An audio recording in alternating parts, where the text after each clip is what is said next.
If you DoorDash, do not deliver to 166 Lower Creek Road. If you get that address, please cancel immediately. Ignore the high tip, it's not worth it. I haven't been DoorDashing long. I think it's been 2 months since I started, and now I'm writing this submission from the trunk of my car. Why am I writing this instead of calling the cops? Well, because I've already called 911, and the dispatcher laughed and hung up. According to her, 166 Lower Creek Road doesn't exist, and they get a prank call about that address every other night. Hell, she even said that Lower Creek Road has been closed for years. So I'm writing my story on here because you all will believe me. I was in the last 10 minutes of a 4-hour shift with DoorDash. When I saw that it was 10:50 p.m., I decided to call it a night and head home. I then attempted to end my dash, but a new order popped up. Go to McDonald's. The pay showed $50. The pay is usually 10 at the highest. I couldn't say no. I was already close to McDonald's and it didn't take long to get there. Once inside, the cashier informed me that there wasn't a DoorDash order with the order number I had. I looked at the items ordered and it was just an ice water and nothing else. $50 pay for an ice water. Whatever, I'll take it. The cashier laughed at the order and handed over a large styrofoam cup of water. She informed me they get an order like this every other night. As I walked back to my car, I felt very weird about this order. My gut told me to cancel, but I had already left the store with the item. The delivery address was only 3.5 miles out, and I reminded myself of the high payout.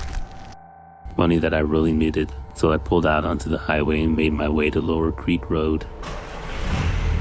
In no time, the GPS had me on a heavily wooded dirt road. It was very curvy and hard to navigate in the dark.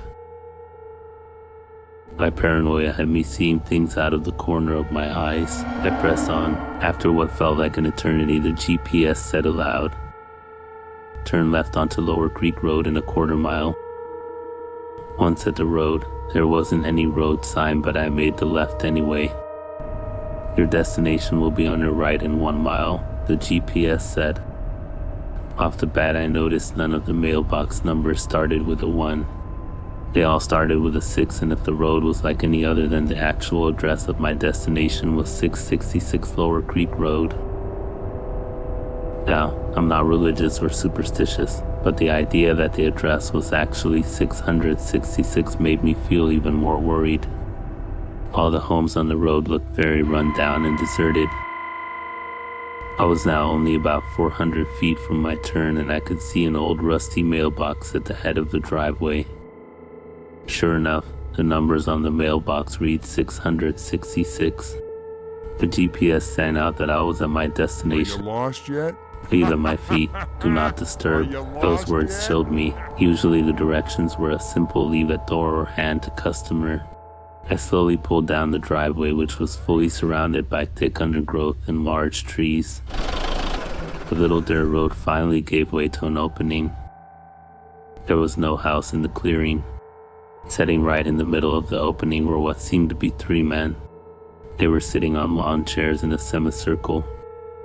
They were illuminated by a blue light that was being emitted from the ground by what looked like a projector. They all had their hands up in the air and were looking directly into the blue light. The scene made me so nervous I began to feel nauseous. I got out of my car and slowly walked towards them. I have never walked so slowly and quietly in my life.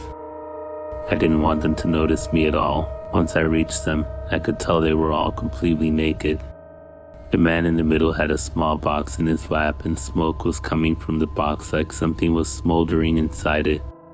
There was a strong smell of burning hair around them.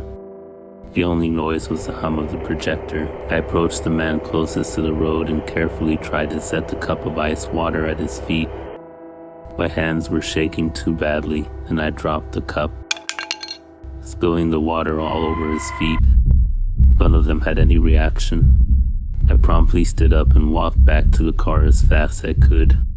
My heart was beating out of my chest. When I got within about 5 feet of my car, I looked back towards the men. Only one of them remained in his seat. The other 2 were gone. For a moment, everything fell still, and then the man's head snapped in my direction. He stood immediately and started sprinting towards me. I turned quickly to get in my car, but what I saw stopped me completely. The other two men were sitting in the driver and passenger seats, both of them staring forward. I heard the man's footsteps closing in from behind me, and before I could react, he tackled me headfirst into my car. The impact was violent, and I immediately felt blood running down my face. As I pleaded, the man dragged me back to the lawn chairs. He threw me down in the middle chair and dumped whatever was burning in the small box over my head. The embers burned my scalp. I began to scream as the man grabbed my face and forced me to stare into the light. My eyes began to get very heavy, and I couldn't keep them from closing. When they opened, I was no longer in the middle of the woods at night. It was now daylight. I was now high in the mountain and seated in front of a massive opening in the side of a mountain. Carvings were all around the outside of the opening. The carvings depicted faces with their mouths agape. The men were seated beside me. All three hummed in unison. The opening gave way to a large pit that seemed to be forever deep. A large gust of wind pushed out from within the mountain before the air was sucked back into the opening forcefully. It was like the mountain was breathing. Each exhale pushed me away. Each inhale pulled me closer and closer to the pit.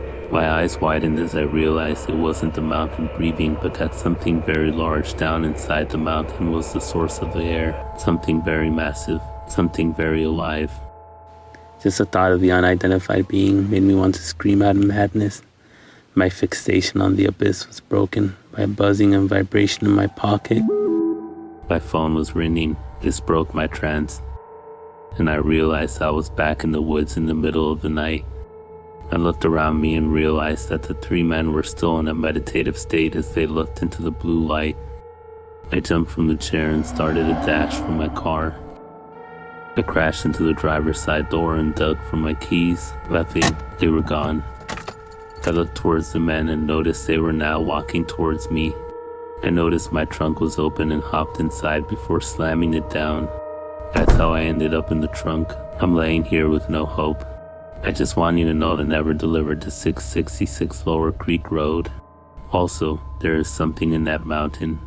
It's alive and it wants us all.